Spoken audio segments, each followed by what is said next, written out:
साथियों, विदेशी मुद्रा की खपत वाला एक और सेक्टर हमारी खेती है।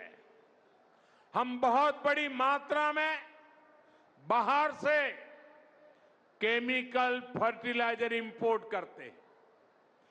केमिकल फर्टिलाइजर खेती के कारण हमारी धरती मां को बहुत पीड़ा हो रही है। हमारे खेत बर्बाद हो रहे हैं। अगर आज हम अपने खेत को नहीं बचाएंगे तो भविष्य में फसलों पर भी खतरा आ जाएगा।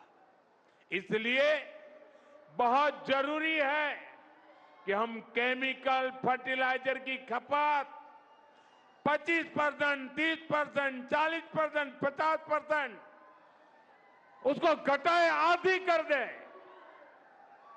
और हम उसके साथ साथ नेचुरल फार्मिंग की तरफ बढ़ें।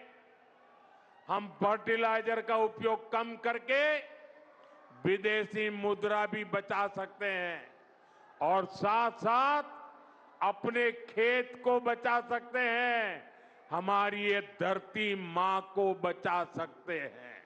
भारत कई विराट चुनौतियों का मुकाबला भी कर रहा है। साथियों, कोरोना काल के दौरान ही दुनिया सप्लाई चेन के बहुत बड़े संकट से गिर गई थी। कोविड के बाद यूक्रेन में युद्ध शुरू हो गया। उसने दुनिया की परेशानियां और बढ़ा दी।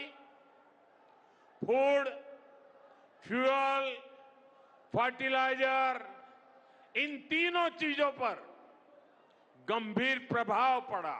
उस समय और आज भी फर्टिलाइजर की एक एक बोरी दुनिया में 3-3 हजार रुपये में बिक रही थी और भारत के किसानों को वही खाद की बोरी 300 से भी कम रुपये में दी जा रही है। पिछले 2 महीने से हमारे पड़ोस में ही इतना बड़ा युद्ध चल रहा है। इसका असर पूरी दुनिया पर पड़ा है और भारत पर तो और भी गंभीर असर हुआ है। युद्ध की वजह से पूरी दुनिया में पेट्रोल, डीजल, गैस और फर्टिलाइजर के दाम बहुत अधिक बढ़ चुके हैं, आसमान को भी पार कर गए हैं। भारत सरकार इस युद्ध के पिछले 2 महीनों से देशवासियों को इस संकट से बचाने के लिए लगातार प्रयास कर रही है। नागरिकों पर बोझ न पड़े, इसके लिए सरकार सारा बोझ सरकार खुद अपने कंधे पर उठा रही है। लेकिन साथियों, जब सप्लाई चेन पर संकट लगातार बना रहे तो हम कितने भी उपाय कर लें, मुश्किलें बढ़ती ही जाती है। इसलिए अब देश को सर्वोपरि रखते हुए, मां भारती को सर्वोपरि रखते हुए हमें एकजुट होकर के लड़ना होगा। साथियों, विदेशी मुद्रा की खपत वाला एक और सेक्टर हमारी खेती है। हम बहुत बड़ी मात्रा में बाहर से केमिकल फर्टिलाइजर इंपोर्ट करते हैं। केमिकल फर्टिलाइजर खेती के कारण हमारी धरती मां को बहुत पीड़ा हो रही है। हमारे खेत बर्बाद हो रहे हैं। अगर आज हम अपने खेत को नहीं बचाएंगे तो भविष्य में फसलों पर भी खतरा आ जाएगा। इसलिए बहुत जरूरी है कि हम केमिकल फर्टिलाइजर की खपत 25%, 30%, 40%, 50% उसको घटाए, आधी कर दें और हम उसके साथ साथ नेचुरल फार्मिंग की तरफ बढ़े।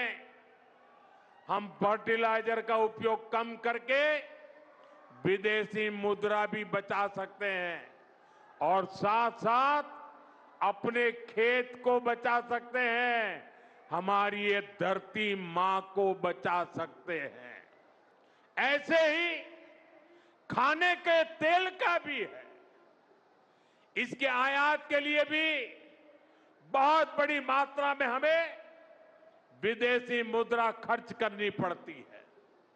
हर परिवार अगर खाने के तेल में खाने का तेल का जो उपयोग करता है, अगर वो कुछ कमी करे, मैंने बार बार कहा है 10% कम करो। अगर हम तेल खाना कम करें ना, तो भी वो देशभक्ति का बहुत बड़ा काम है। आप देश सेवा में योगदान दे सकते हैं और इससे देश सेवा भी होगी और देह सेवा भी होगी।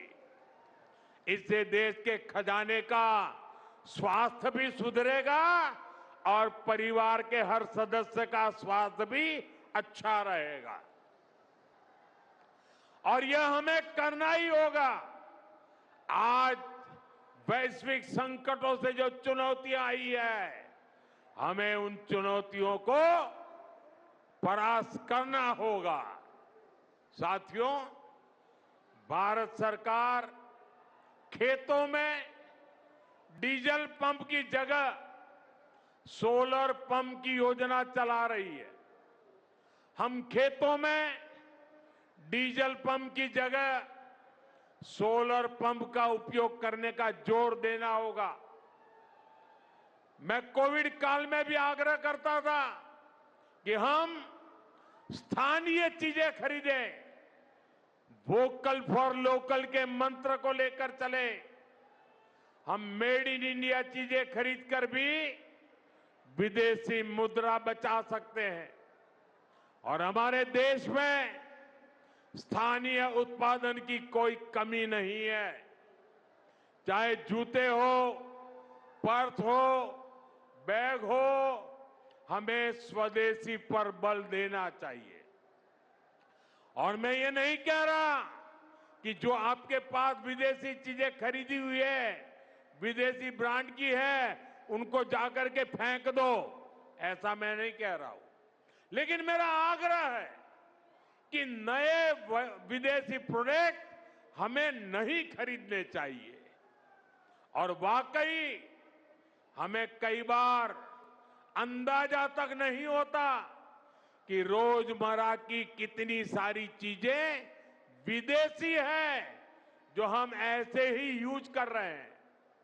और साथियों, जब मैं बात स्वदेशी की करता हूं तो लोगों को लगता है कि दिवाली के दिए खरीदो मतलब स्वदेशी हो गया। ये तो भ्रम फैलाने वाली बातें हैं। इससे सफलता नहीं मिलती है। हमें घर के उपयोग में आने वाले सामान की लिस्ट बनानी है।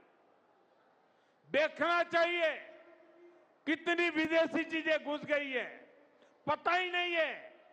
कैंची हो, कंघी हो, छोटी छोटी चीजें, टूथपिन, टूथब्रश, कितना सारा सामान विदेश से हमारे घर में घुस गया है। फिर इस लिस्ट से हमें हो सके उतना जल्दी स्वदेशी में बदलना चाहिए।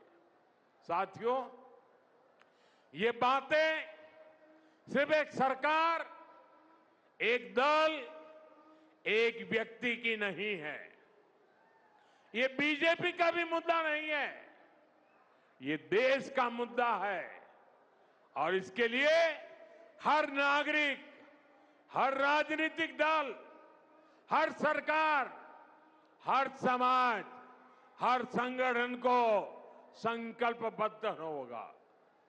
मैं मीडिया के साथियों से भी देश हित में आगे आने के लिए आग्रह करूंगा।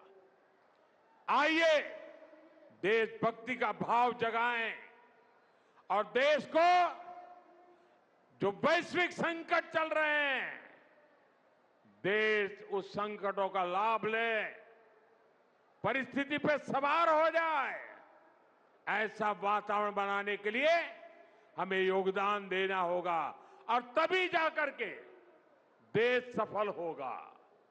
ऐसे संकल्प जब हर नागरिक पूरी ईमानदारी से सिद्ध करेगा तो भारत हर संकट में जरूर विजयी होगा।